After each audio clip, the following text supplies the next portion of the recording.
Hospital emergency room admissions in California were up by almost 20% last week compared with the previous week, and the test positivity rate jumped to 10.6%, the highest level since the winter surge in January this year. Some analysts say increased travel could be the cause for the surge in COVID-19 cases. The travel data from airline coincide with what we're observing in terms of the COVID infection that is going on early this summer, because we saw that the airline reports that there are much higher increase in airline travel starting in the Labor Day weekend, starting in late May.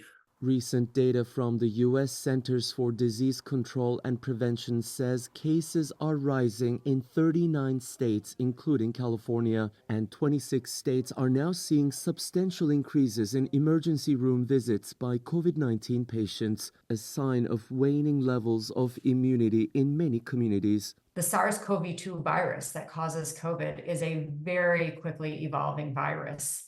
Month to month, we may see different variants, different versions of the virus circulating and infecting people.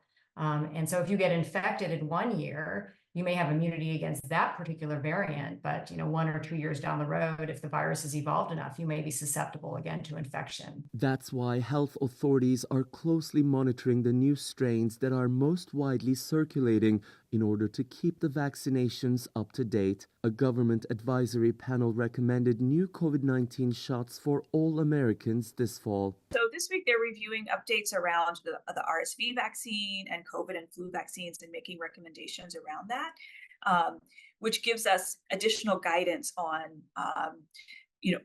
how and when we should administer these vaccines. The new COVID-19 variants haven't proven to cause more severe disease than the previous strains, but without precautions like testing for COVID-19 and use of masks, the summer peak may be yet to come.